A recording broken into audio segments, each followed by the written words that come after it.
Assalamualaikum warahmatullahi wabarakatuh dan salam sejahtera bagi kita semua. Halo semuanya, semoga tetap sehat dan bahagia ya. Sebelum kita memulai perjumpaan kali ini, saya ingin memperkenalkan diri terlebih dahulu. Kalian bisa mengenal saya dengan nama Ibu Meike Koli. Saat ini kita akan mempelajari materi Bahasa Indonesia pada jenjang kelas 12, yaitu tentang teks novel sejarah. Ayo yang sekarang berada di kelas 12, mari simak apa yang akan Ibu jelaskan pada kalian.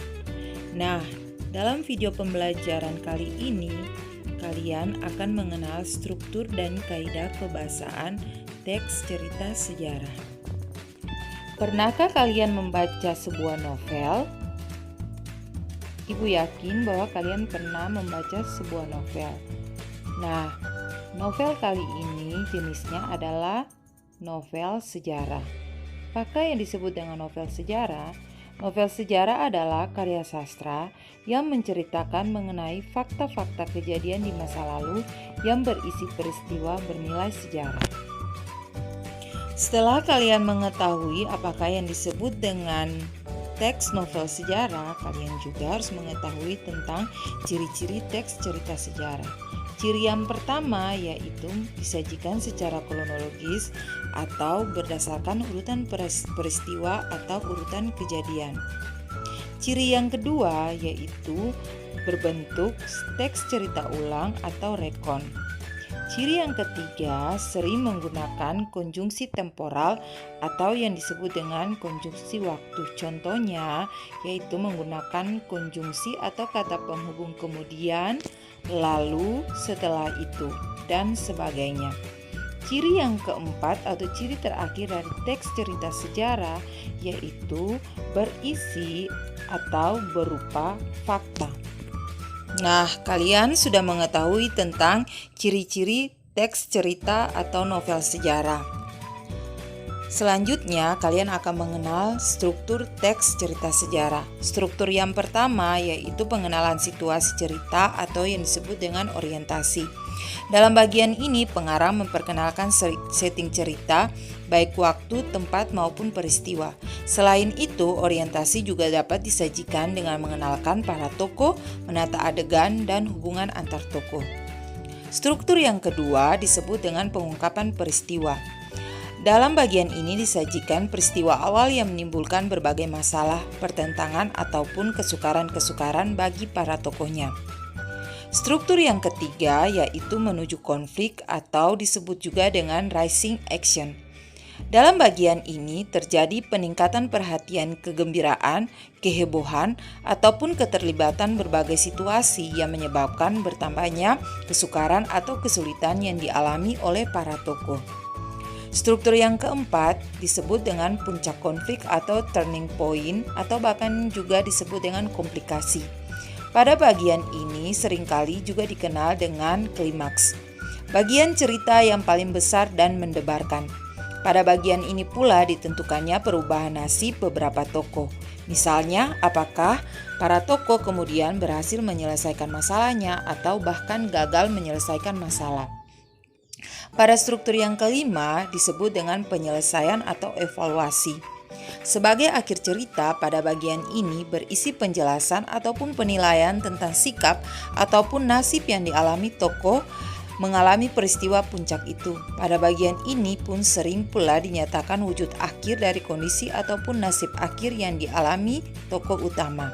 Dan yang terakhir disebut dengan koda. Bagian ini berupa komentar terhadap keseluruhan isi cerita yang fungsinya sebagai penutup. Komentar yang dimaksud bisa disampaikan langsung oleh pengarang atau dengan mewakilkannya pada seorang tokoh. Hanya saja, tidak setiap novel memiliki koda. Bahkan, novel-novel modern lebih banyak menyerahkan simpulan akhir ceritanya itu kepada para pembacanya. Mereka dibiarkan menebak-nebak sendiri penyelesaian ceritanya.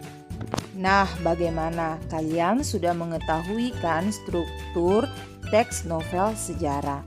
Sekarang Ibu akan melanjutkan memperkenalkan kalian tentang kaidah atau ciri kebahasaan teks novel sejarah. Ciri yang pertama, teks novel sejarah banyak menggunakan kalimat bermakna lampau. Ciri yang kedua, menggunakan banyak kata yang menyatakan urutan waktu atau menggunakan konjungsi kronologis maupun konjungsi temporal. Kata yang termasuk dalam konjungsi kronologis dan temporal yaitu sejak saat itu, setelah itu, mula-mula, kemudian, dan setelah. Ciri yang ketiga, menggunakan banyak kata kerja yang menggambarkan suatu tindakan atau yang disebut dengan kata kerja material. Yang keempat, menggunakan banyak kata kerja yang menunjukkan kalimat tak langsung sebagai cara menceritakan tuturan seseorang, tokoh oleh pengarang. Berarti, ciri yang keempat menggunakan kalimat tak langsung.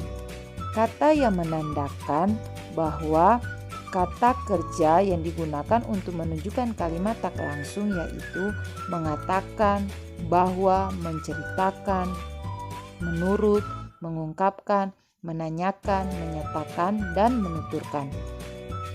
Ciri yang kelima yaitu menggunakan banyak kata kerja yang menyatakan sesuatu yang dipikirkan atau dirasakan oleh tokoh atau yang disebut dengan kata kerja mental.